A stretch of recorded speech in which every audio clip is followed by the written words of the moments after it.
አሰላሙ አለይኩም ወራህመቱላሂ ወበረካቱ። ውድ የነጃሺ ቲቪ ቤተሰቦች የሐኪም ቤት ፕሮግራም ጀምሯል።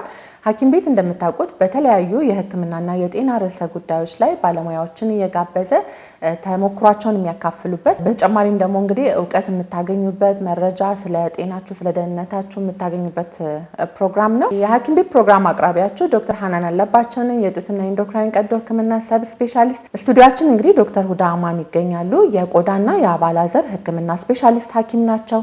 ከዛም በተጨማሪ የሁድ ደርማ ባለቤት ናቸው። ሌላም የቆዳ ሕክምና ማህበር ኤክስኪዩቲቭ ኮሚቴ ናቸው። ከብዙ በጥቂቱ እኔ አስተዋውቂያለሁኝ። መድረኩን ደግሞ ለዶክተር ሁዳ አማን እሰጣለሁ። ግን ከዛ በፊት እርሶ እያልን ቀጥል አንቺ ይሻላል። እስቲ ራስሽን ከማስተዋወቅ እንጀምር። እኔ ዶክተር ሁዳ አማን ደርማቶቬኖሮሎጂስት ወይንም የቆዳና የአባላዘር ሕክምና ስፔሻሊስት ሐኪም ነኝ። የሁደርማ ፋውንደር እንዳልሽው የቆዳ ሕክምና ክሊኒክ እና ኤስቴቲክስ ኤክዚኪዩቲቭ ኮሚቴ የቆዳ ሕክምና ማህበር የኢትዮጵያ ቆዳ ሕክምና ማህበር እና ሌላ ምን አለ ማወቅ እንፈልግ።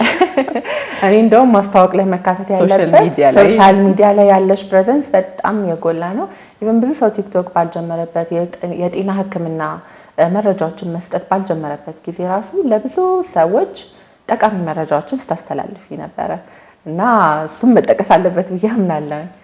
ያው እሱ ጅማሬ ላይ ነበር። አሁን ላይ ብዙም አክቲቭ አይደለሁም፣ ግን ኢንፍሉዌንሰር ለማለት ቢከብድም ሶሻል ሚዲያ ላይ ትንሽ ፕሬዘንስ አለኝ። አይ ማሻአላ ጥሩ ነው። ዶክተር ሁዳ አማን ከበፊቱ ማለት የህክምና ትምህርት ጆርኒሽ እንዴት ነው? ያ ማለት ህክምና ላይ ምንድነው ኢንክላይን እንድትሆኝ ያደረገሽ ወደ ህክምና? ከዛም አልፎ ተርፎ ደግሞ ደርማቶሎጂና እዚህ ላይ ወደዚህ ሙያ እንድትሰማሪ ያደረገሽ ምንድነው? ህክምና ያው ከልጅነቴ ዶክተር መሆን ፈልጋለሁ ከሚሉ ልጆች ውስጥ አልነበርኩኝም። ሳላስበው ነው የገባሁት ማለት ይቻላል። አዲስ አበባ ዩኒቨርሲቲ ጥቁር አንበሳ ነው የተማርኩት። አንደር ግራጁዌት ፖስት ግራጁዌትም እዛው ነው የተማርኩት። ያው እንዳልኩሽ አስቤው ባይሆንም አንዴ ከገባሁበት ግን ብዙ ጊዜ ያዝኩት ስራ የኔ ነው ብዬ ስለሚይዘው ቀጠልኩበት። አረማያ ዩኒቨርሲቲ አስተማርኩኝ ለተወሰነ ጊዜ። በሌክቸረርነት አገልግለሽ? በሌክቸረርነት አረማያ ዩኒቨርሲቲ የተወሰነ ጊዜ አገልግዬ ነው ፖስት ግራጁዌት እዚሁ አዲስ አበባ ዩኒቨርሲቲ ነው የጨረስኩት። ደርማቶሎጂስት ከሆንኩ በኋላ ደግሞ ያው ከጊዜውም ትንሽ ወደ ኤስቴቲክስ የሚወስዱ ነገሮች ስለነበሩ ከአሜሪካን አካደሚ ኤስቴቲክስ ሰርቲፋይድ ሆኜ አሁን በሁለቱም እየሰራሁ እገኛለሁ። ማሻአላ በጣም ኳይት ጆርኒ ነው። ምክንያቱም በተለይ ደግሞ አሁን የሚፈለገውን ጋፑን ለማሟላት አሁን ሜቢ ኤስቴቲክስ ላይ ያለሽ ትሬኒንግ ራሱ በጣም ጠቃሚ ነው። ብዙ ጊዜ ሰው ኤስቴቲሻን ለብቻውን ነው የሚወስደው ወይ ደግሞ የቆዳ ሕክምናን ለብቻ ነው የሚለየው። በሙያው ጥልቅ እውቀት ባለው ደግሞ እንደዚህ አይነት አገልግሎቶች ደግሞ ሲካተቱ በጣም ጥሩ ነው። ሁድ ደርማ ላይ ግን እንዴት ነው የደረሽው? ማለት ሁድ ደርማ ለመመስረት በፊትም ቢዝነስ የራስሽን ለመጀመር ኢኒሼቲቭ ነበረሽ ወይስ አይተሽ የነበረውን ክፍተት ለመሙላት ነው ሁድ ደርማ ባለቤት ለመሆን? እስቲ ጉዞሽን ትንሽ ብትነግሪኝ። ሁድ ደርማ ያው በሶሻል ሚዲያ ብዙ ሰው ሁዳ ደርም የሚል አካውንት ነበር የከፈትኩትና ሁዳ ደርም ብሎ ብዙ ሰው ያቀኝ ነበረ። ሁዳ ኢን ደርማቶሎጂ የሚል ነው ስሙን እንትን ያልነው። ሁድ ደርማ ትንሽ it was a dream ማለት እንችላለን። ማይ ድሪም ማለት መድረስ የምፈልገው እንትን was dermatologist እስከሆንኩ ድረስ አድቫንስድ ቴክኖሎጂ ያለው ኤስቴቲክሱን በጣም ማል ፕራክቲስ ያለበት ጊዜ ላይ ነው ያለነው። ኤስቴቲክሱን በትክክለኛ ባለሙያዎች ፕራክቲስ የሚደረግበት አንደር ዋን ሩፍ እንዲሆን ነበረ። የቆዳ ሕክምናውም የውበት የሚለውንም አንድ ላይ ብዙ ጊዜ የሚያምታታው ሰዎች ብዙ ጊዜ የተሳሳተ ቦታ ይሄዳሉ እና ያንን አንደር ዋን ሩፍ የሚያገኙበት ተቋም ቢኖር ጥሩ ነው ብሎ ነው የታሰበው። ደርማ የረጅም ገና ጅማሬው ላይ ነው ያለው ብዬ አስባለሁ። ቢካዝ የሁድ ደርማ ድሪም ሰፊ ነው። ክሊኒክ ብቻ አይደለም። ኢንሻአላህ ሌላም ነገር ላይ ብዙ ፕላኖች አሉ። ግን እንደ ጅማሬ የቆዳ ሕክምና ክሊኒክ እና ሁድ ደርማ ኤስቴቲክስ ተብሎ ደግሞ የውበት አጠባበቅ የሚደረግበት ሁለቱም አንድ ላይ ነው በጅማሬ የጀመርነው። ማሻአላ ደስ ይላል። አላህ የንያሽን የሚያሳካልሽ። በዚህ አጋጣሚ ግን ሁድ ደርማ በጣም ብዙ የተለያዩ አገልግሎቶችን ይሰጣል። ለብዙ ሰዎችም ደግሞ ስላንቺ ብዙ ፊድባኮችን ስንሰማ በጣም ጥሩ ፊድባክ ነው ያለው። ያለሽ የሙያ ብቃት፣ አገልግሎት አሰጣጥሽ ብዙ ነገሩን ጥሩ ፊድባክ ነው ያለው። ግን ምናልባት ከዚህ ጋር ያይዘሽ እንድጠቅሽልኝ የምፈልገው ደርማቶሎጂ እና ኤስቴቲክ ፓርቱ የደርማቶሎጂ ፓርት እንደሆነ ሳይሆን አጫጭር ኮርሶችን እየተወሰደ በብዙ ቦታዎች ስለ ቆዳ ብዙ እውቀት አለን ብለው መረጃ የሚሰጡ ሰዎች አሉ። ይህ ነገር እንዴት ነው ከደርማቶሎጂ አንፃር አንቺ ባለሙያ እንደመሆንሽ አኳያ ሚስኮንሰፕሽን አለ ማህበረሰብ ውስጥ ብለሽ ታምኛለሽ? ካለ አድሬስ ብታረጊልን። አለ ያው ምንድነው ኤስቴቲክስ ማለት ውበት ማለት ነው። ውበት ላይ ዲል የሚያደርግ ነው። ብዙ ሌቭሎች አሉት። ኖርማሊ የቆዳ ለምሳሌ የፀጉር አጠባበቅ አለ። ፀጉር ቤቶች፣ ቢዩቲ ሳሎኖች ምናምን ላይ የሚሰሩ ጀስት ኤስቴቲሽንስ ልንላቸው እንችላለን። ኖት ሜዲካል ኤስቴቲሽንስ። ኤስቴቲክስ በኢ ብቻ ሲጀምር ኤኒቲንግ ውበት ላይ የተገናኘ ነገር ይሆናል እና ኮስሜቶሎጂ አለ። አገን ውበት ላይ ብቻ ፎከስ የሚያደርግ ፊልድ ይሆናል። ከዛ ደግሞ ሕክምናው ላይ ስትመጪ ትንሽ ኢንቬዚቭ የሆነ ሲገባ ሜዲካል ኤስቴቲሽንስ ደግሞ የምንላቸው አሉ። የጤና ባለሙያ ሆኖ ውበት ላይ አገን ፎከስ ያደረገ። እነዚህ ሁሉ ግን ውበት ላይ ነው።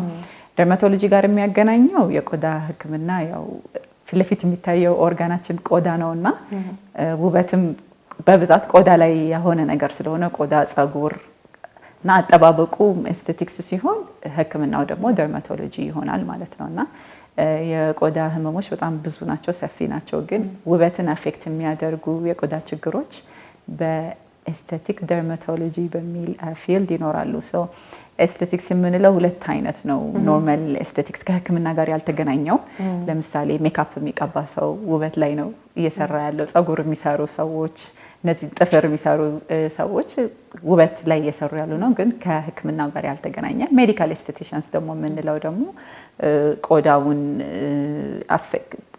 ፊዚዮሎጂውን ኦር አፌክት የሚያደርጉ ነገሮችን ትሪት ማድረግ ማለት ነው። መንካት ያንን ቆዳ ኬሚካሎች ተጠቅሞ ወይ ኢንቬዚቭ ፕሮሲጀሮች የሚሰራ ከሆነ ደግሞ ሜዲካል ኤስቴቲክስ ይሆናል። ደርማቶሎጂ ሲሆን ደግሞ እንደ ሰብ ስፔሻሊቲ ነው። አሁን አንቺ ሰብ ስፔሻሊቲ ስለሆነሽ ወርድ ስታንድ ታደርጊዋለሽ።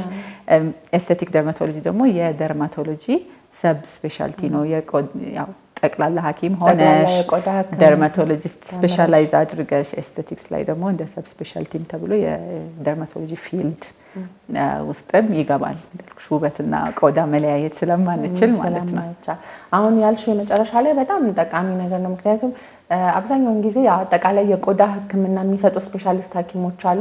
ውበት ላይ ደግሞ ባተኮረ መልኩ አጠቃላይ የቆዳ ሕክምናም በአማረና በተሻለ መልኩ የተለያዩ ቅንጭብጭብ ያሉ ትሬኒንጎች ሳይሆኑ በባለሙያ የተገኘ ስልጠናና እውቀት በደንብ ልዩነትን ይፈጥራል። ይሄ በጣም ጥሩ ነገር ነው። እንደው ከዚህ ጋር ተያይዞ መጥቀስ የምፈልገው ነገር በጣም ብዙ ጊዜ በየቦታው ብዙ ኦፊሶች አሁን እንሰማለን ይከፈታሉ፣ የውበት መጠበቂያ።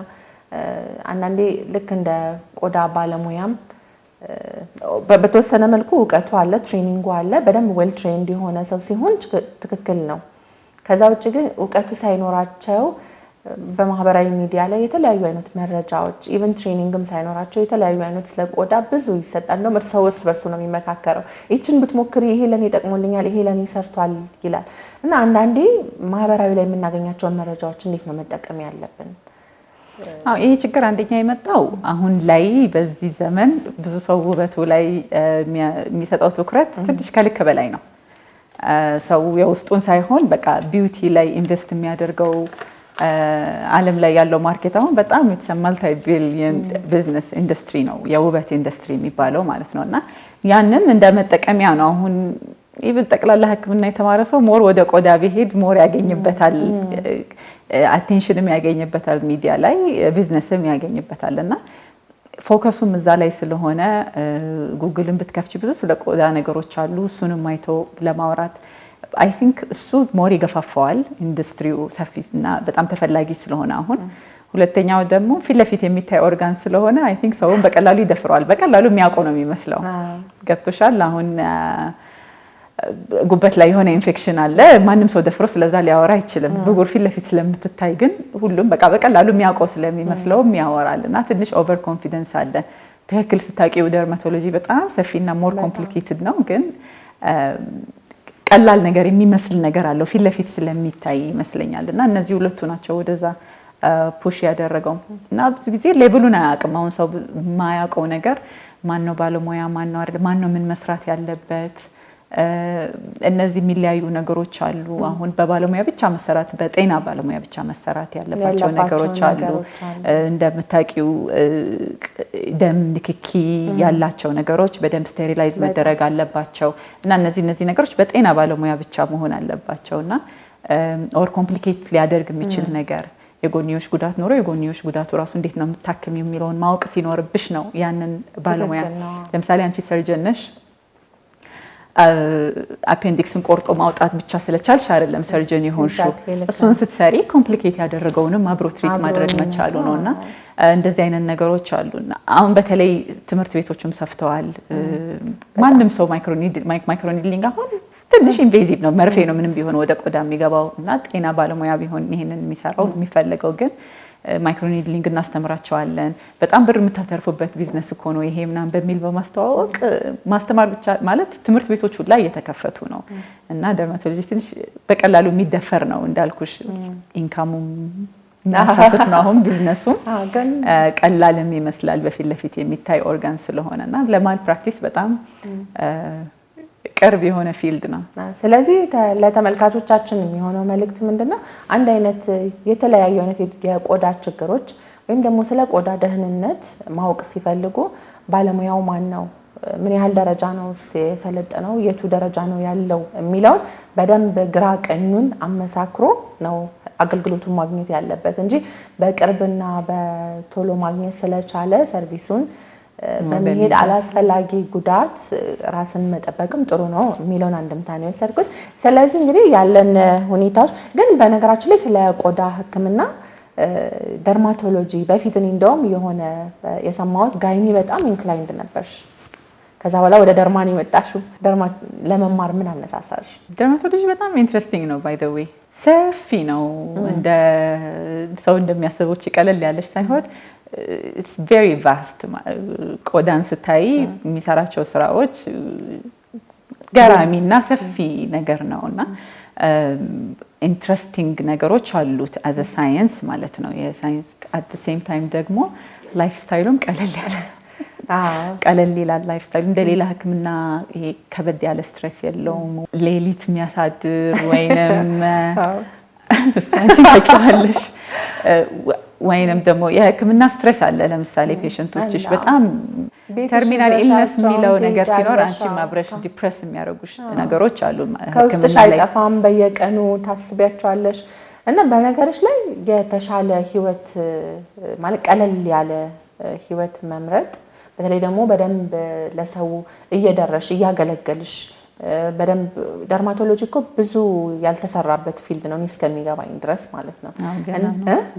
ገና በጣም ብዙ ኢቭን እንደ ሐኪም ሆነን እኮ የተሳሳተ አመለካከት አለ። ሁሉም የቆዳ ህክምና እኮ ይባላል ስቴሮይድ ከታከመ ይድናል። ምንም ስቴሮይድ እኮ ሊያዙ ደርማቶሎጂስት ጋር ሊሄድ ነው እስከሚገባኝ። ግን እንደዛ አይደለም፣ በጣም ጥልቅ ነው።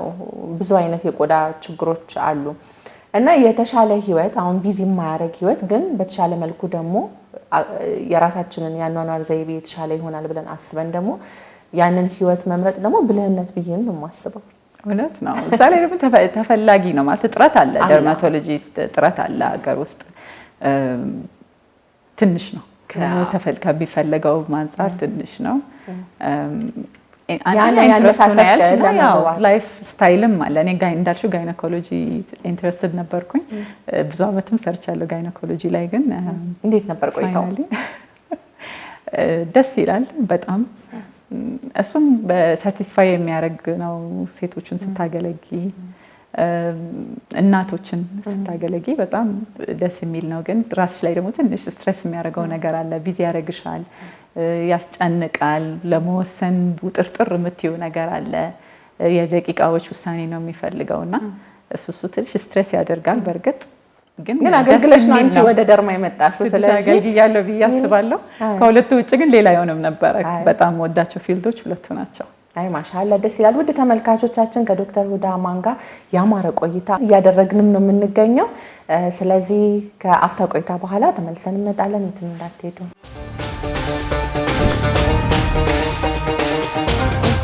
ውድ ተመልካቾቻችን ተመልሰን መጥተናል። ከዶክተር ሁዳ ጋር ያለን ውይይት አላለቀም። አሁን ወደ ሙያዊ ገለጻዎች ነው የምንሄደው። ምናልባት ቆዳ the largest organ the first አይደለ? ቆዳችን በአካላችን ውስጥ የመጀመሪያው ትልቁ ኦርጋን ነው። ቆዳ ባይኖረው የሰው ልጅ ምን ሊመስል እንደሚችል ማሰብ አያቅትም። በዛ ላይ ቆዳ ሲባል ሰው ከምናየው ከእይታ ባሻገር የመጀመሪያ ወታደርም ነው። ህመም፣ ኢንፌክሽን፣ ኤኒቲንግ ባሪየር ሆኖ ነው የሚያገለግለን እና የመጀመሪያ ወታደራችን ከህመም የሚከላከልልን ነው። ከዛ ውጪ እያንዳንዱን ነገር ነክተን እንዲሰማን መልእክት ወደ አንጎላችን የሚገ ሴንሴሽን የሚሰራ ነው። ስለ ቆዳ ተወርቶ ብዙ አያልቅም። በእኔ አያምርም ባንቺ ነው የሚሆነው። እና ደርማቶሎጂ ምንድነው? አጠቃላይ ኦቨርቪው። ብዙ ጊዜ ቆዳ ሲባል ሰው የሚያየውን ፓርት ነው፣ የፊቱን ብቻ ነው ትኩረት የሚሰጠው እና የቆዳ ህመሞችና ችግሮች ደግሞ በርካታ ናቸው። ስለዚህ ስለ ቆዳ ህክምና ከቆዳ ህክምና ስፔሻሊስት ደግሞ ካንቺ ደግሞ እንስማ። የቆዳ ህክምና ወይንም ደርማቶሎጂ የህክምና ስፔሻሊቲ ነው። ልክ አንድ ሰው የነርቭ ስፔሻሊስት፣ የህፃናት ስፔሻሊስት እንደሚባል እንዳልሹ የቆዳ ስፔሻሊስት የሚያካትተው ፀጉር ህመሞች፣ የጥፍር ህመሞች እና በአጠቃላይ የቆዳ ህመሞችን ያጠቃልላል። ስፔሻሊቲ ነው፣ የህክምና ስፔሻሊቲ ነው። ህክምናን በአጠቃላይ እንማርና ከዛ አንዱ ላይ ፎከስ አድርገን ስፔሻላይዝ እንደምናደርገው ቆዳ ላይ ሲሆን ግን እነዚህ ነገሮች ነው የሚመለከቱን ማለት ነው። የቆዳ ችግሮች ያገኝ በጣም ሰፊ ነው። ከ3000 በላይ የቆዳ ህመሞች አሉ።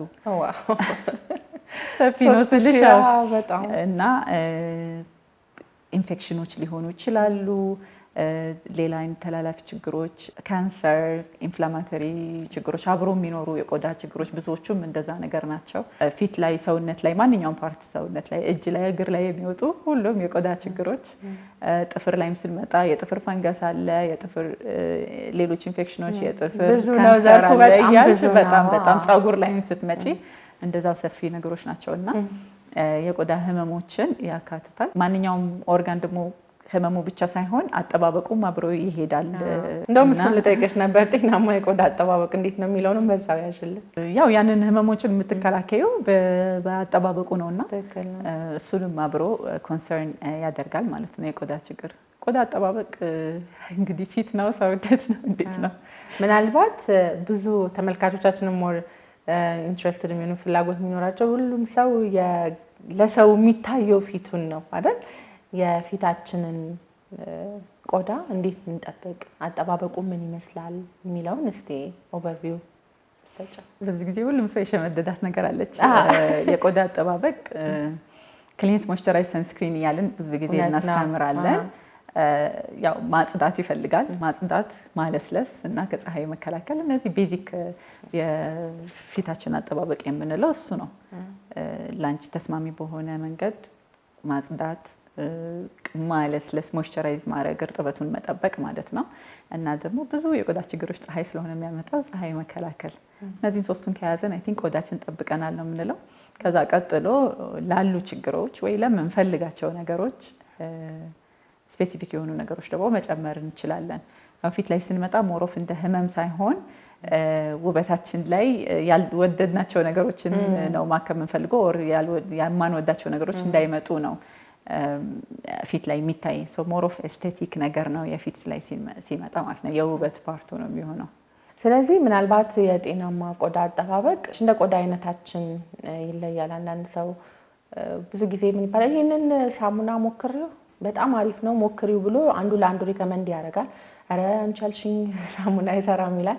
ይሄንን ተቀብቼ ይሄን አልጠቀመኝም ይላል። እንዳልነው ቤዚክ ፕሪንሲፕሉ ማጽዳቱ፣ ሞይስቸራይዝ ማድረግና ከፀሐይ መከላከሉ ዋናው ኮር ፕሪንሲፕሉ ቢሆንም እንደ ቆዳ አይነቱ ደግሞ ይለያያል። ያው አንዱ በጣም ከባድ የሚያደርገው የኛ ፊልድ የሁሉም ሰው ቆዳ ይለያያል። የቆዳ አይነት የምንለው አለ፣ ወዛማ፣ ደረቅ ምናምን እያለን እንከፋፍላለን። ግን ይሄ ራሱ በጣም ኮምፕሊኬትድ ነው። የአየር ሁኔታ ሊቀይረው ይችላል። ክረምት ላይ ደረቅ የሆነ በጋ ላይ ወዛማ ሊቀየር ይችላል ፊት። ከዛ በተጨማሪ ደግሞ ሁሉም ሰው የተለያየ ነው ቆዳው እና ብዙ ጊዜ የምናስተምረው ሰው የራሱን ቆዳ ማወቅ አለበት። ብዙ ጊዜ ኮመን የሆኑ የተለመዱ ማህበረሰባችን ውስጥ የሚያጋጥሙን የቆዳ ችግሮች አሉ። ለምሳሌ አሁን እንደ ማዲያት አይደል፣ ፎሮፎር፣ ጭርት፣ ቅድም እንደነገርሽን ብዙ ቆዳችን፣ ጥፍር፣ የተለያዩ የሰውነታችን ክፍሎች ናቸው በዚህ አፌክት የሚደረጉ። እስቲ ስለ ማዲያት የተወሰነ ነገር ብትይን። ብዙ ጊዜ እርግዝና ላይ ነው እርጉዝ ከሆኑ በኋላ ፊቴ ቆንጆ ነበር ከወለድኩ በኋላ ተበላሸ ይላሉ። እርግዝና ጋር ተያይዞ የሚመጡ ማዲያቶች ለየት ያለ ነገር አላቸው? መከላከል እንችላለን? እንዴት ነው የሚለውን እስቲ ስለ ማዲያት ኦቨርቪው ስጭ። ማዲያት ያው የመጀመሪያው እንትን ጄኔቲክስ ተጋላጭ ከሆንሽ ማለት ነው። በተፈጥሮ አንዳንድ ሰው ለማዲያት ተጋላጭ ነው፣ አንዳንድ ሰው አይደለም። ተጋላጭ የሆነ ሰው ላይ ማዲያት እንዲመጣ የሚገፋፉ ነገሮች አንዱ እንዳልሽው እርግዝና ነው። በእርግዝና ኤስትሮጅን የሚባለው ሆርሞናችን ሲጨምር ጥቁረት የሚያመነጩ ሴሎች አክቲቭ እንዲሆኑ ያደርጋቸዋል። ሞር አክቲቭ እንዲሆን ያደርጋቸዋል። እርግዝና ብቻ ሳይሆን የወሊድ መከላከያ ኪኒን ሲወሰድ፣ መድኃኒቶችም ሲወሰድ እንደዚሁ ሆርሞኖች ስለሆኑ ጥቁረት እነዚህ አክቲቭ ያደርጋቸዋል።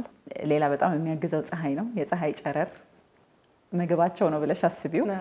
ፀሐይ ጨረርም ጥቁረት እንዲያመነጩ ግዴታ የሚፈልጉት ነገር የፀሐይ ጨረር ስለሆነ እነዚህ ሴሎች ፀሐይ፣ ሆርሞን በተፈጥሮ ተጋላጭ የሆነ ሰው ላይ ሲገናኙ ማዲያት ይመጣል ማለት ነው። ስለዚህ አሁን ማዲያት ከመጣ በኋላ ምናልባት በፊት ልጅ ሆኜን ራሱ በቤተሰብ ማቀው እንትን አለ፣ በቃ ጃንጥላ ያዙ፣ ሰንስክሪን ራሱ ብዙ በዛን ዘመን በደንብ እንትን አይባልም።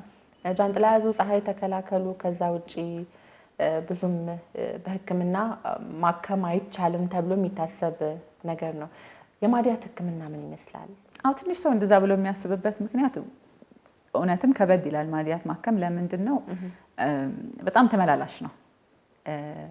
በተለይ እኛ ሀገር ሶሳይቲ ብዙ ሰው የሚጠብቀው አንድ ነገር ድኖ በቃ በዛው እንዲጠፋ ነው የሚፈልገው እንጂ አብሮ የሚኖር ህመሞች እንደነ ስኳር እንደነ አስም ተለምደዋል። የቆዳ ላይ ሲሆን ግን ብዙ ጊዜ ሰው አይቀበለውም እና ማዲያትም እንደዛ ነው። የሆነ አይነት ፌዝ ታክሞ ከጠፋ በኋላ ኮንቲኒየስሊ ካልተንከባከብሽው በጣም ይመላለሳል። ረዘም ያለ ጊዜ የቆየ ማዲያት ከሆነ ደግሞ ከመጀመሪያውም ለማጥፋት ሊከብድ ይችላል። ህክምናው የተለያየ ነው። ፀሐይ መከላከል እውነትም አንዱ ነው፣ ግዴታውም ነው። አንዳንድ ጊዜ በጣም አርሊ ከሆነ ፀሐይ ብቻ በደንብ ስለተከላከለውላ ሊጠፋ ይችላል። መጀመሪያ ላይ ግን ፀሐይ መከላከል፣ ጥቁረቱን ለማንጣት ጊዜያዊ ህክምናዎች ይኖራሉ። የሚቀቡ መድኃኒቶች፣ የሚዋጥ አንዳንድ ጊዜ ደግሞ የላይኛውን ቆዳ ሌየር ለማንሳት ወይ ፒል ወይ ሌዘር ጥቁረቱን ለመሰባበር እዛ ደረጃ ድረስ ሊሄድ ይችላል። የተለያዩ ናቸው ህክምናዎቹ። ብዙ ጊዜ የሚቀቡ ላይ ቢሆንም እንደ ደረጃው እንደ አይነቱ የተለያየ ህክምና አለው። ግን እንዳልኩሽ ትሪትመንት ፌዝ ብቻ ሳይሆን ሜንቴናንስ የምንለው ደግሞ እንዳይመለስ ለማድረግ ደግሞ ኮንቲኒስ የሆነ እንክብካቤ፣ ጥቁረት የሚከላከሉ ነገሮችን ሁልጊዜ መጠቀም ያስፈልጋል ለመቆጣጠር ማለት ነው። ስለዚህ ያው ካንቺ ሳጠቃልለው የተረዳሁት ማዲያት አንድ ሰው ስላለው የቆዳ ሐኪም ጋር ሄዶ ታክሞ ወዲያው የሚድን ነገር አይደለም፣ ሰብር የሚጠይቅ ነው። የተለያዩ አይነት የህክምና አማራጮች አሉ። ታክሞ ከዳነም በኋላ ተመልሶ እንዳይመጣ ደግሞ የታካሚው ወይም ደግሞ ማዲያት ያለበት ሰው ሰብርና ለራሱ ያለው ቆራጥነትም የራሱ የሆነ ሚና አለው ማለት ነው። ሰው የማይረዳው ይሄ ነው። ብዙ የቆዳ ችግሮች ምናልባት ኮሚኒቲ በደንብ ታረጓቸዋላችኋል። እንደዛም ሆኖ ለማስረዳት እንሞክራለን። ለምሳሌ ለክትትል ሲመጣ አልተሻለኝም ሲል ሁለት ነው። አልተሻለኝም ወይ መድኃኒቱን ሲጠቀም አልጠፋም ነው ወይስ ተመልሶ መጣ ነው። ተመልሶ መምጣቱ ህክምናው ስህተት ነበር ማለት አይደለም። ብዙ ጊዜ ተመልሶ ይመጣሉ እነዚህ ነገሮች ወይ ካልተንከባከብሽው ወይ ደግሞ በጊዜው ደግሞ ይመጣል። አሁን ለምሳሌ አለርጂ ይጠፋል። የሆነ ነገር ሲነካሽ ኦር አየር ሲቀየር ሁላ ሊመለስ ይችላልና ተመልሶ መምጣት አልዳነም ማለት አይደለም። ወይንም ህክምናው ስህተት ሆኖ ሳይሆን የህመሙ ባህሪ እንደዛ ነው። አሁን ለምሳሌ ስኳር ተመልሶ መጣብኝ እኮ አይልሽም አንድ ሰው። ስኳሩ ከፍ ሲል ኦኬ ስኳር አለብኝ ብሎ ተቀብለውታል። የቆዳ ላይ ስንመጣ ግን ተመልሶ መጣብኝ ብሎ ከክሊኒክ ከሐኪም ይቀይራል። እዚህኛው ጋር አልተሻለኝም። ይሄ ነገር በጣም አለ። ለማስረዳት እንሞክራለን ብዙ ጊዜ። ጥሩ ነው። ምክንያቱም እኔ አሁን ከኔ ፊልድም አንፃር ለምሳሌ አንድ ሰው የጡት ካንሰር አለበት ከተባለ ገና ከመጀመሪያው ነው የምነግራቸው። ማለት ጊዜ የሚፈጅ ሰብር የሚጠይቅ ነገር ነው። ቤተሰብን የሚፈትን ነው። እናንተም እንደዚህ ያለ ቀዶ ህክምና እንደዚህ የህክምና አማራጭ እስከ መጨረሻው በዚህ ደረጃ ልንሄድ እንችላለን።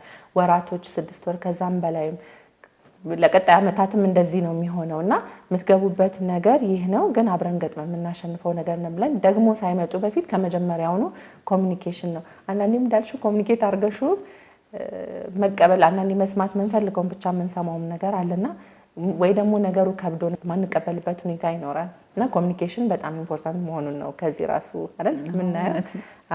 እሺ ላይክ አሁን ፎሮፎርሳ በጣም ብዙ ጊዜ ፎሮፎር በጣም እንደ ፀጉር ድርቀት ቅባት ካለ መቀባት ጋር ነው የሚያያዘው። ፎሮፎራውን ተመሳሳይ ነው አሁን ስለው እንደነበረ ነው። ለፎሮፎር ሰው ስንትና ስንት ሐኪም ቤት ሄዳልና ፎሮፎር የሚፈጠረው ቆዳችን ላይ ኦሬዲ ኛ ቆዳ ላይ ነው ፈንገስ የእድሜ ገደብ አለው እንዴ? ከጉርምስና እድሜ በኋላ ነው የሚጀምረው።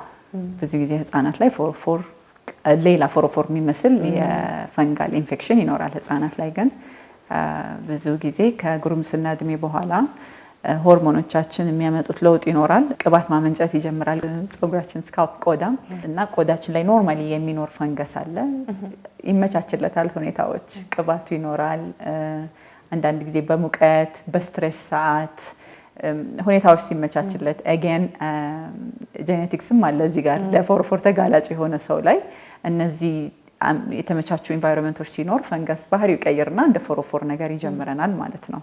ሰው ይመላለሳል ለጊዜው ቢጠፋም ተመልሶ ይመጣል። ለፎሮፎር ተጋላጭ የሆነ ሰው እስካለ ድረስ እነዚህ በስትሬስ ሰዓት ራሱ ብዙ ጊዜ ፎሮፎር ይወጣል። ሰው ተመላላሽ ነገር ነው ያገን እንዳልሽ። እሺ ምናልባት አሁን እዚህ ጋር እንደውም የልጆችን ካነሳሽልኝ በፈንገስ የሚመጣ ቲኒያ ካፕቲስ እሱን እንደ ፎሮፎር ነው ሰው የሚረዳው። ልጅ ፎሮፎር ያዘው ይላሉ። አንዳንዴም ደግሞ ፀጉር ሲላጭ ቦታው ላይ ጠባሳ ሲፈጥር ሳይታከም ቀርቶ ላሽ በላው ይባላል። እነዚህ ነገሮች ምንድናቸው የሚለውን ከአፍታ ቆይታ በኋላ ተመልሰን እንመጣለን። ውድ ተመልካቾቻችን ከዶክተር ሁዳ ጋር ያለን ቆይታ አላበቃም። በጣም ጥሩና ጠቃሚ የሆነ ውይይት እያደረግን እንገኛለን። ከአፍታ ቆይታ በኋላ ተመልሰን እንመጣለን። ሰላም አለይኩም። ተመልካቾቻችን ተመልሰን መጥተናል። ቅድም የጠየቅነው ጥያቄ ነበረ ልጆች ላይ የሚታየው የፎሮፎር አይነት ብዙ ጊዜ ትምህርት ቤት ነው ይዘው ይሄዳሉ። የመመላለስ ባህሪም አለው። ላይክ ወላጆች ምናልባት በጣም ይጠቅማቸዋል ያንን ለመቀነስ ምን ማድረግ ይኖርባቸዋል? ስለሱ ደግሞ አጠር ያለ መግለጫ ብትሰጪ። ልጆች ላይ ፎሮፎር መስሎ የሚወጣው በብዛት ፈንገስ ነው። ግን ቅድም እንዳልኩት እንደ ፎሮፎር ቆዳችን ላይ የሚኖር ፈንገስ ሳይሆን ከውጭ የሚያጠቃን ፈንገስ ኢንፌክሽን ነው ማለት ነው እና ከልጅ ልጅ በጣም ይተላለፋል። ኮመን ነው፣ በጣም የተለመደ ነው። አንዳንድ ጊዜ ዝም ብለው ችላ ብለው ከተውት ቤተሰብ ቁስለት ሊይዝ ይችላል፣ ባክቴሪያል ኢንፌክሽን ሊይዝ ይችላል፣ ወይንም ፀጉር ራሱ ሊመለጥ ይችላል እና ቶሎ ሕክምና የሚፈልግ ነገር ነው። እሱ ታክመው የሚድን ነገር ነው። ድጋሚ ከያዛቸው ብቻ ነው ከደገና እንትን የሚለው ግን በጣም ተላላፊ ስለሆነ ሲደጋገም እናየዋለን ብዙ ጊዜ።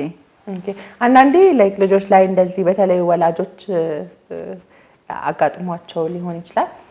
መድኃኒቱን ታክመው ከወሰዱ በኋላ ይድናሉ።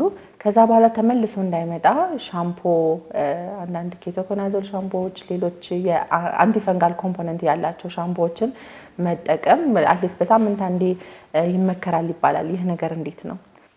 ሻምፑ በእርግጥ ይከላከላል፣ ግን ብዙ ጊዜ ለሁሉም ሰው ተጠቀሙ አንልም። በአንድ ቤተሰብ ውስጥ አንድ ልጅ የፀጉር ፈንገስ ካለው ሌሎች ልጆች በሻምፑ ቢታጠቡ እንዳይዛቸው ይከላከላል ተብሎ አንዳንዴ ሬኮመንድ ይደረጋል።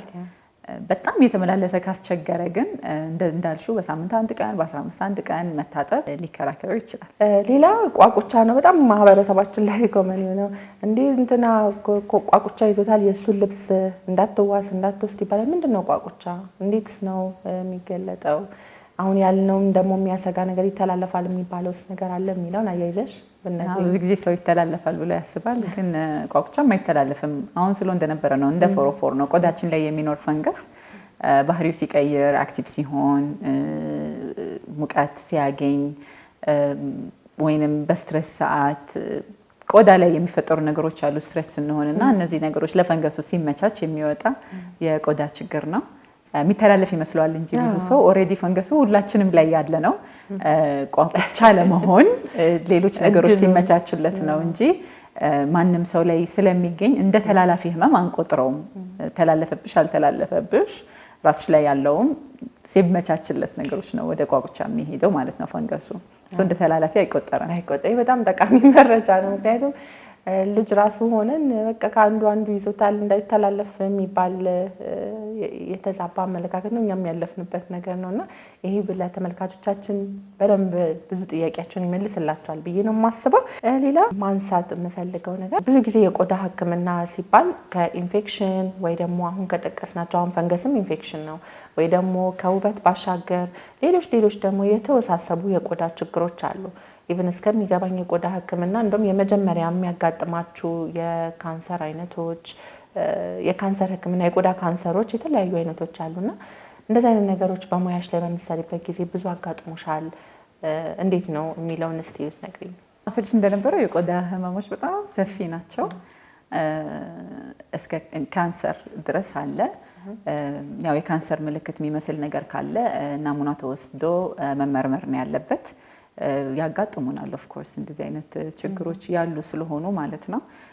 ሌላው ደግሞ ቆዳችን አንዳንድ ጊዜ የውስጥ ችግሮች ምልክት ሊሆን ይችላል።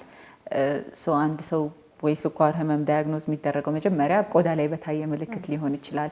ወይንም ኢቭን የውስጥ ካንሰር የደም ካንሰር እንዳለበት የማያውቅ ሰው ቆዳው ላይ በትንሽ ነገር አለርጂ መስሎት መጥቶ እሱ ግን ለኛ ምልክት ሊነግረን ይችላል። የውስጥ ህመሞችና እንደ ሲግናል ነው። ውጭ ላይ የሚታዩ ምልክቶች ለውስጥ ችግሮች ምልክት የሆኑ የቆዳ ህመሞች አሉ። እነሱ ራሱ በጣም ብዙና ሰፊ ናቸው።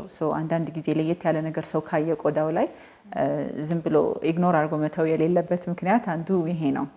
ራሱ ሲሪየስ የሆነ የቆዳ ችግር ሊሆን ይችላል፣ ወይንም ደግሞ ሌላ ምልክት እየነገረን ሊሆን ይችላል። ውስጥ ላይ ያለ የተፈጠረ ያለ ነገር ሊሆን ይችላል እና በጣም ብዙ ህመሞች ኢቨን HIV የመጀመሪያ ምልክቱ የቆዳ ችግር ሊሆን ይችላል እና እንደዚህ አይነት ምልክቶችም ይሰጠናል ብዙ የቆዳ ህመሞች።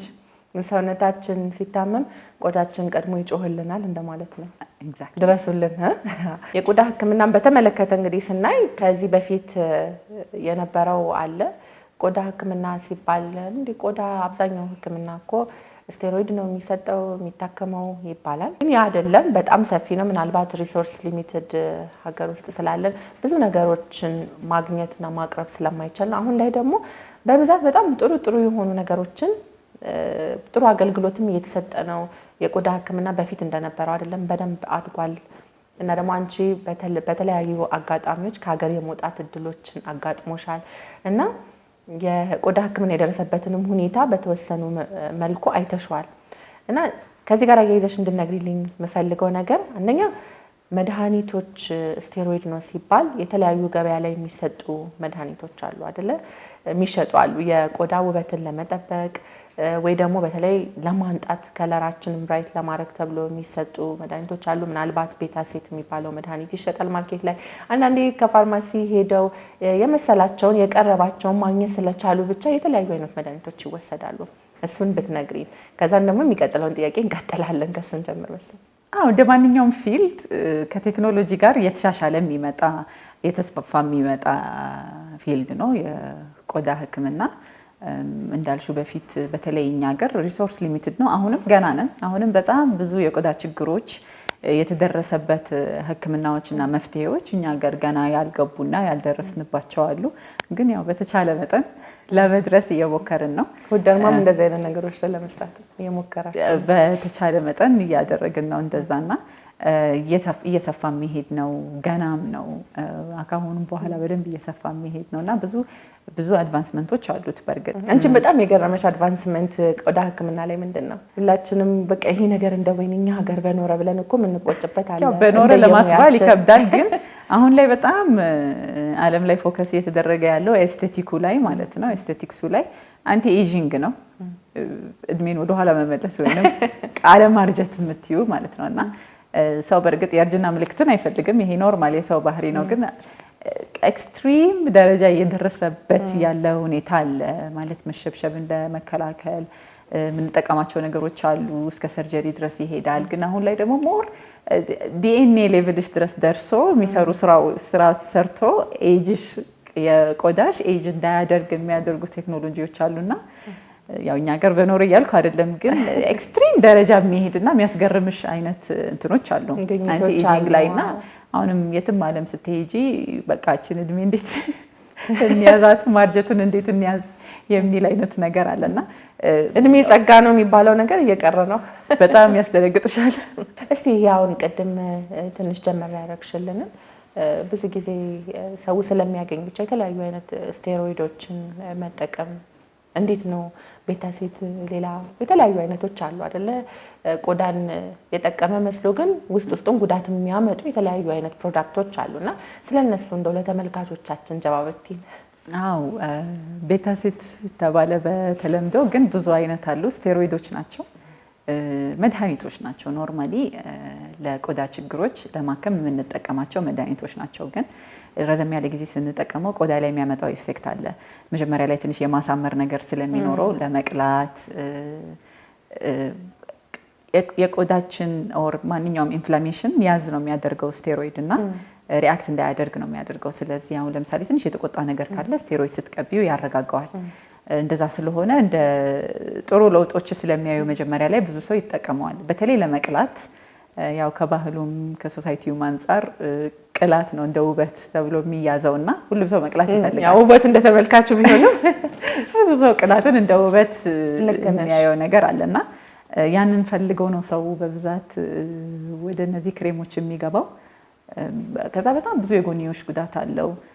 ችግሩ ምንድነው? አንዴ ከጀበርሽው እያለሱ መኖር እንደ ሱስ ነገር ይዘዋል ቆዳ። ስታቆሚ የሚመጣው ችግሮች ስለሚኖሩ ግን መልሰው እየገዙ ይጠቀሙታል። የቆዳ መሳሳት፣ በጣም ለፀሐይ በቀላሉ ተጋላጭ መሆን፣ የደም ስሮች መታየት ይጀምራሉ። ለኢንፌክሽን በጣም ተጋላጭ ያደርግሻል። ሁልጊዜ ፈንገስም ባክቴሪያ ምንምም ቆዳን ያጠቃዋል። በስቴሮይድ የተቀባ ከበድ ያለ ለሕክምና የሚከብዱ ስትሬች ማርኮች ይወጣሉ። በአጠቃላይ ቆዳ ራሱ ነው ህመም የመቆጣጠር አቅሙን ኢሚዩኒቲ የምንለው ማለት ነው። ያንን ኦልሞስት ሸዳውን ያደርገዋል የቆዳ በጣም ረዥም ጊዜ ከመጠቀም ማለት ነው። እና ገበያ ላይም አሉ ሰዎች ይጠቀማሉ። ወይ ለብቻው ስቴሮይዶች ቀጥታ እንደ ቤተሴት ምናምን ገዝተው ይጠቀማሉ። ወይ ደግሞ በተቀላቀለ መልኩ ይሄ ማዲያት ያጠፋል፣ ይሄ ሰውነት ያቀላል፣ ይሄ ለሙሽራ እንድትቀላ ምናምን ተብሎ በጣም ተቀላቅለው የሚሸጡ ነገሮች አሉ። ውስጡ ከፍተኛ ደረጃ የሆነ ስቴሮይድ፣ ሃይድሮኪኖን፣ ሜርኩሪ ምናምን የሚባሉ ነገሮች ውስጡ ይኖሩትና የዛ ሳይድ ኢፌክቶች ቀን በቀን የምናየው ችግር ነው። በእርግጥ በጣም እሱ ደግሞ አሳሳቢ ነገር ነው። ምክንያቱም በቀላል ነገር ይሄ ሁሉ እኮ የሚመጣው ባለሙያው ጋር ያለው ቅርበት ወይ ደግሞ ባለሙያ ያለማማከር ችግር ነው ብዬ ነው ማስበውና በቻለን አቅም አንድ ነገር በቀላሉ ስላገኘ ነው ብቻ ራሳችን ላይ ባንሞክር የሚለውን መልእክት ማስተላለፍ እንፈልጋለን። ተመልካቾቻችን ዶክተር ሁዳ በጣም ጠቃሚ የሆኑ ነጥቦችን ያነሳችልን ስለ ቆዳችን ያለን ሁለንተናዊ ይዘት እንዴት ነው የሚለውን መቼ ነው ሐኪም ጋር መሄድ ያለብን፣ ምን አይነት እርምጃዎችን መውሰድ አለብን የሚሉ የተለያዩ ርዕሰ ጉዳዮችን እያነሳን እየተወያየን እንገኛለን። ካፍታ ቆይታ በኋላ ተመልሰን እንመጣለን። የትም እንዳትሄዱ። ውድ ተመልካቾቻችን ተመልሰን መጥተናል። አሁን እንግዲህ የምናየው እውነት ሐሰት የሚለው ክፍል ላይ ደርሰናል። የተለያዩ አይነት ማህበረሰባችን ውስጥ የሚነሱ ጥያቄዎች ወይ ደግሞ የምናምንባቸው ያሉትን ነገሮች በባለሙያ ትንታኔ የሚሰጥበትና እውነት ነው ወይስ ሐሰት የሚለውን ጥያቄዎቻችሁ መልስ የሚያገኙበት ሰዓት ላይ ነው። እንቀጥላለን። ሴቶች ብቻ ናቸው ማዲያት የሚይዛቸው እውነት ወይስ ሐሰት? ሐሰት። እሺ፣ ወንዶች ይዛቸዋል? አዎ፣ ሴቶች ላይ የበለጠ ኮመን ቢሆንም ወንዶችም ማዲያት ይዛቸዋል። ብዙ ያጋጥምሻል ስራሽ ላይ? አዎ፣ አለ በጣም ብዙ ጊዜ የቅባት ምግቦች እንደ ለውዝ፣ ኦቾሎኒ ቅባት፣ የተለያዩ አይነት የቅባት ምግቦች ለብጉር ያጋልጣል። እውነት ሊሆን ይችላል። ከምን አኳያ? አንዳንድ ሰዎች እንደዚህ አይነት ምግቦች በልተው ብጉር ሊወጣባቸው ይችላል። ምንም ላያደርገውም የሚችል ሰው አለ። ሰው ተጋላጭ የሆነ ሰው ላይ ወይ ስኳር የበዛባቸው ነገሮች ወይ ቅባት የበዛባቸው ነገሮች ብጉሩን እንዲነሳ ወይንም እንዲያባብስ ሊያደርግ ይችላል። እንደውም ከዚህ ጋር ተያይዞ ብጉር የወጣት ችግር ብቻ ነው።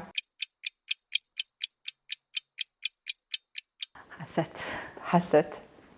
እሺ፣ ከወጣት እድሜ ያለው አዶለሰንት አክኒ የምንለው በጉርምስና እድሜ አካባቢ የሚጀምር ብጉር ነው። ብዙ ጊዜ 24-25 ዓመት አካባቢ ይጠፋል ተብሎ ይታሰባል። ግን ላይጠፋ ይችላል፣ ሊቀጥል ይችላል። በተለይ የሴቶች ብጉር ብዙ ጊዜ ከ24 ከ25 ዓመት በላይም ይቀጥላል። በ20ዎቹ እድሜም በ30ዎቹ እድሜም የሚጀምር ብጉር አለ፣ አዳልት አክኒ የምንለው ማለት ነው። ስለዚህ በማንኛውም እድሜ ሊኖር ይችላል። ስለዚህ አንዳንድ ሰው እኔማ ብጉር አወጣሁኝ በጣም እድሜ ወጣት መሆን የምታውቁት በዚህ ነው የሚለው የተሳሳተ አመለካከት ነው ማለት ነው። እሺ ወደሚቀጥለው ጥያቄ ስንሄድ ራሰ በረሃነት የወንድ ችግር ብቻ ነው ወይም ፀጉር መሸሽ የወንድ ችግር ብቻ ነው? ሀሰት። ሴቶች ላይ ያጋጥማል? ራሰ በራነት በሕክምና አንድሮጄኒክ አሎፔሺያ ይባላል። ሜል ፓተርን እና ፊሜል ፓተርን አለው። ብዙ ጊዜ የሴቶች አይነትና የወንዶች አይነት አለው። ፊሜል ፓተርን ማለት ራሰ በራነት የሚመጣበት ፓተርን ነው። በእርግጥ ግን ሴቶች ላይ ሊያጋጥም የሚችል አለ። ብዙ ጊዜ ከፊት ለፊት ወደ ኋላ ሳይሆን የሚሸሸው መሀል ላይ እየሳሳ የሚሄድ ነው የሴቶች ፓተርን። ግን ልክ እንደ ወንዶችም የተመለጠ ሊሄድ የሚያጋጥሙ አጋጣሚዎችም ሊኖሩ ይችላሉ። ግን ብዙ ጊዜ የሴቶች መሀል ላይ እየሳሳ መሄድ ነው። ኦኬ ምናልባት ይሄ ራሰ በረሃነት ተብሎ ኤክስ ሊንክድ ነው ከእናት ወደ ልጆች የሚሄድ አይነትም አለ። አባት ራሰ በረሃ ስለሆነ ልጆች ፀጉራቸው ሊሸሽና ራሰ በረሃ ሊሆኑ ይችላሉ ወይስ? አዎ ዘሩ በሁለቱም በኩል ሊሆን ይችላል።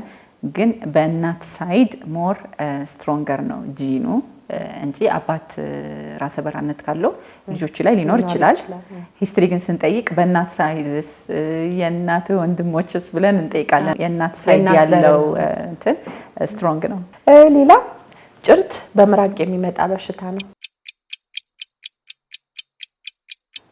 ሀሰት ብዬ ያዘው እንጂ ጭርት በአማርኛ ጭርት በተለምዶ የሚባለው በሕክምናው በጣም የተለያዩ ነገሮች ናቸው። ነጫጭ ልጆች ላይ የሚወጡት ነገሮች ጭርት ተብሎ ይታሰባሉ። እሱ ፒትሪያሲስ አልባ ይባላል። የአለርጂ አይነት ነው። ቀለል ያለ የቆዳ አለርጂ ነው ፒትሪያሲስ አልባ። ክብ ደግሞ እንደዚህ ክብ የሚሰራው ጭርት ደግሞ የፈንገስ ኢንፌክሽን ነው። ቲኒያ ኮርፖሬስ እንለዋለን በሕክምና ግን ስቲል በአማርኛ ጭርት ነው የሚባለው። እና ማንኛውም የቆዳ መቆጣት መፈግፈግ ነገር ያለው እና ክብ ነገር ከያዘ በአማርኛ ጭርት ይባላል በብዛት። ምራቅ ደርማታይቲስ ነገር ሊያመጣ ይችላል፣ የቆዳ መቆጣት ሊያመጣ ይችላል እና ያንን መልክ ከያዘ ጭርት ሊመስለው ይችላል። ሰው ከዛ የመጣ አስተሳሰብ ሊሆን ይችላል። ስትሬች ማርክ ወይም ሸንተረር የተለያዩ አይነት ቅባት መድኃኒቶችን በመውሰድ ሊጠፋ ወይም ሊወገድ ይችላል? እውነት እንደየደረጃው በብዛት አይጠፋም፣ በክሬሞች አይጠፋም። ግን ኤርሊ መጀመሪያ ላይ ከለሩን ሳይነጣ ጠቆር ያለ ፐርፕልሽ ደረጃ ላይ ባለ ጊዜ እንደ ሬቲኖይድ አይነት ክሬሞች በዛ ልናክመው እንችላለን። ቆየት ያለ ስትሬች ማርክ ሆነ ግን በሚገባ አይጠፋም። ኮላጅን ክሬም እርጅናን ይከላከላል? ሀሰት።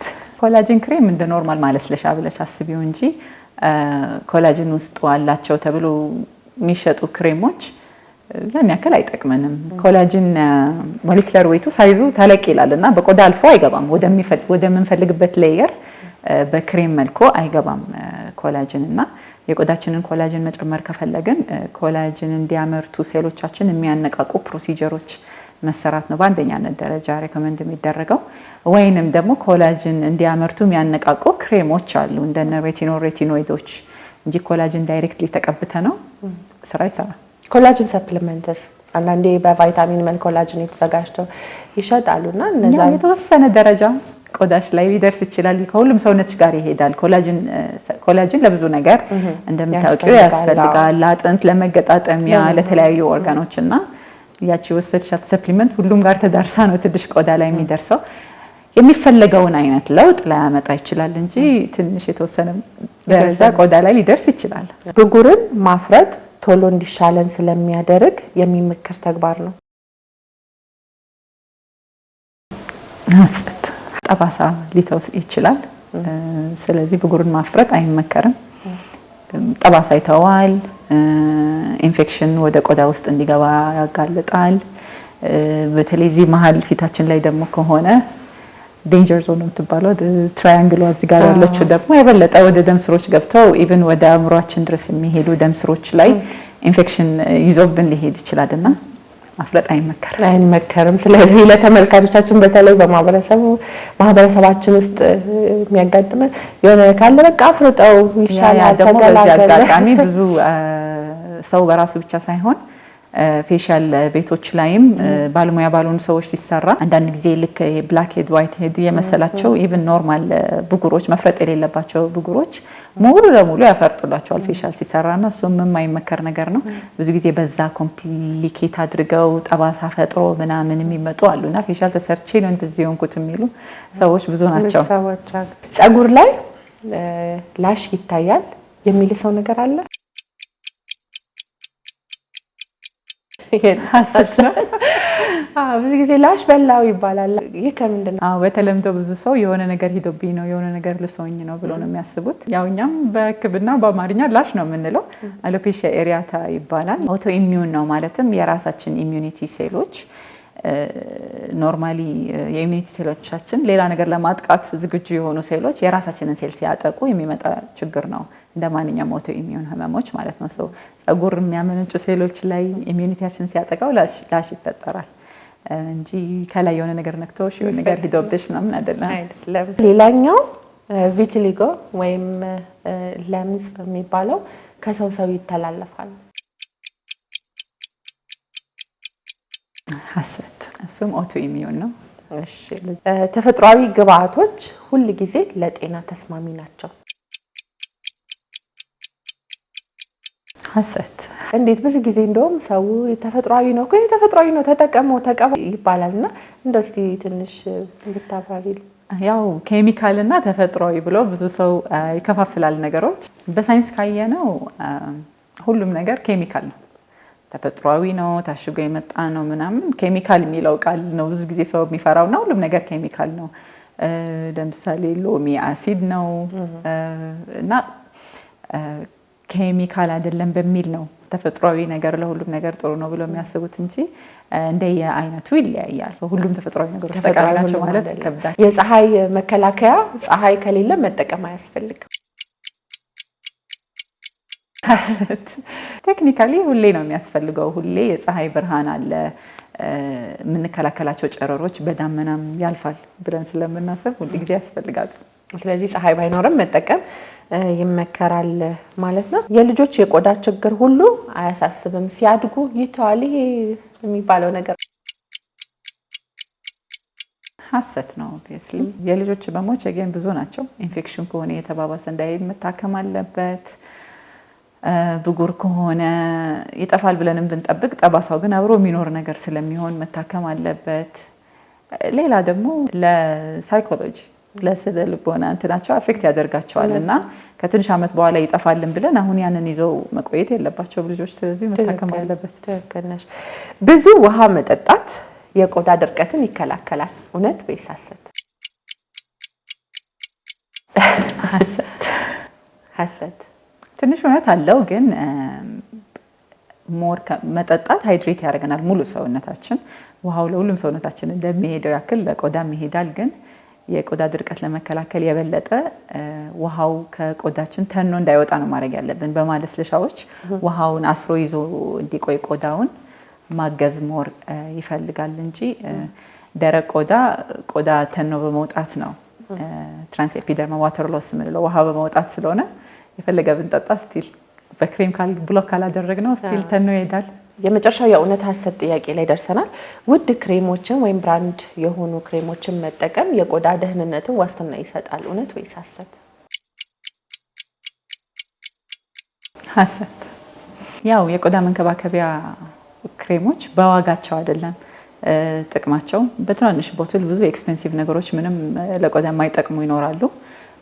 ቀላል ደግሞ በቀላሉ የምናገኛቸው ደግሞ በጣም ጠቃሚ ነገሮች ሊኖሩ ይችላሉና በዚህ ጊዜ ሰው አይ ቲንክ ይሄ ነው የተሸወደ ያለው። በቃ ማርኬት የሚደረጉት እነዚህ ውድ ነገሮች ስለሆኑ ያን የማይጠቀም ሰው በቃ አንዳንድ ጊዜ ይመጣሉ እኔ እኮ ምንም አልጠቀምም እና ምን ልጠቀም ምን ልግዛ ለማለት ብቻ ካርድ አውጥተው ምናምን ይመጣሉና ይሄ ነገር ኮምፕሊትሊ ሀሰት ነው። ቆዳችንን የሚያስፈልገውን ቆዳችን ራሳችን አዳምጠን የሚያስፈልገውን ነው እንጂ በዋጋ ወይንም ሌላ ሰው ስላለው ወይንም በማስታወቂያ ስላየን ግዴታ ያስፈልገናል ማለት አይደለም። በጣም ነው የማመሰግነው ዶክተር ሁዳ። አሁን ወደ ማጠቃለያችን እየደረስን ነው። ውድ ተመልካቾቻችን እስቲ ለአጠቃላይ ማስተላለፍ የምትፈልጊው መልእክት ካለ በተለይ ደግሞ የዚህ ፕሮግራም ዋና ዓላማው የጤና ላይ ያሉትን ግንዛቤ ከማስጨበጥ ባሻገር ደግሞ ቀጣይ ትውልድ ማፍራት ላይ ነው የመስራት እቅዱና ለወደፊት እንግዲህ ዶክተር ሁዳ አማንን የሚተኩ ይህንን ሙያ መቀላቀል የሚፈልጉ ሃይ ስኩል ለሚማሩ ዩኒቨርሲቲ ላሉ ተማሪዎች የምታስተላልፊው መልእክት ካለ አንድ ላይ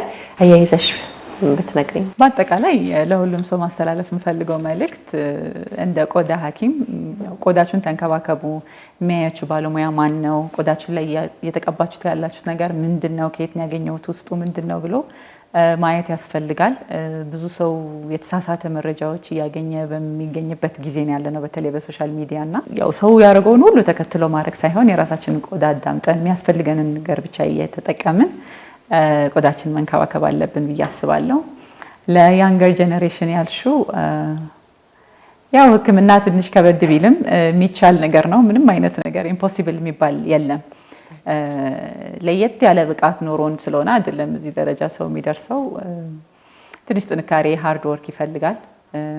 አንዳንድ ጊዜ ሞራል እንትን የሚሉ ነገሮች ሊኖሩ ይችላሉ። በዚህ ጊዜ አይ ወይ ደህና ብር አላገኝበትም ወይ ምናምን ሕክምና እንደዚህ ነው እንደዛ ነው የሚባል ነገር አለ። ግን ሁሉም የፈለገውን አላማ ለመድረስ ትንሽ ሃርድ ወርክ ኮሚትመንት ነው የሚፈልገውና በደንብ ወጥሮ መስራት ባላችሁበት ፊልድ ደግሞ ጥሩ ሆኖ ማሳለፍ። ያንን ሃይ ስኩል ላይ ያለው ሃይ ስኩል ጎበዝ ነው ሲያልፍ ነው ወደ ኔክስት ስቴፕ የሚደርሰውና የራሳችንን አሳይመንት በደንብ ጥሩ አድርገን ካለፍን ኔክስት ደረጃ እንደርሳለንና ማይደረስ ቦታም የለም ብዬ አስባለሁና ይሄን ፊልድ ሕክምና ነው የመጀመሪያ ስቴፕ የሚሆነው። ሕክምና መማር ሐኪም መሆን ዶክተር መሆን ነው የመጀመሪያው ስቴፕ እና ያ ካለፈ በኋላ ግን የቆዳ አይ ቲንክ ብዙ አይከብድም እዛ ላይ ለመድረስ። ዶክተር ሁዳ በጣም ነው የምናመሰግነው ያለሽን ውድ ጊዜ ሰውተሽ እዚህ ስቱዲዮአችን ተገኝተሽ ለማህበረሰቡ ጠቃሚ መረጃዎችን በሙያሽ ማብራሪያ ስለሰጠሽልን እናመሰግናለን።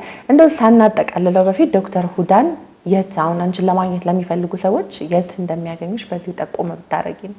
ያው የምሰራበት ቦታ ሁደርማ ክሊኒክ ነው በዋናነት ሁደርማ በሚል ፔጅ ቲክቶክ ላይ ኢንስታግራም ላይ ያለ አድራሻችን በሙሉ እዛ ላይ ገልጸዋል። ሌላው ቤተዛታ ሆስፒታልም እሰራለሁ። አንዳንድ ጊዜ ሰዎች የሚያሳስት እንትን አለ። በተወሰኑ ቀናት ቤተዛታ ሆስፒታልም ስለምገኝ ጠቅላላ ሆስፒታል ውስጥ መታከም የሚፈልጉ ሰዎችም እዛ ሊያገኙኝ ይችላሉ። አይ ቲንክ ሶሻል ሚዲያ ላይ አሁን ነገሮች ቀላል ነው። ስልክ ቁጥር፣ አድራሻ ለማግኘት እዛ በቀላሉ ያገኙኛል። ሁደርማ። እሺ ዶክተር ሁዳን እንግዲህ የት እንደምታገኙት ተመልካቾቻችን ጠቁማናለች። በጣም እናመሰግናለን። ጀዛኺላ ኸይረን። ውድ እንግዲህ የሐኪም ቤት ፕሮግራም ተከታታዮች ፕሮግራማችንን በዚህ ጨርሰናል። ከዶክተር ሁዳ አማን ጋር የነበረን ቆይታ ይህንን ይመስላል። በቀጣይ ሳምንት ደግሞ ሌላ ልዩ እንግዳ ይዘንላችሁ እንቀርባለን። አቅራቢ የነበርኩት ዶክተር ሐናን አለባቸው ነኝ፣ የጡትና ኢንዶክራይን ቀዶ ሕክምና ሰብ ስፔሻሊስት። እስከሚቀጥለው ፕሮግራም ሰላም አለይኩም ወራህመቱላሂ ወበረካቱ።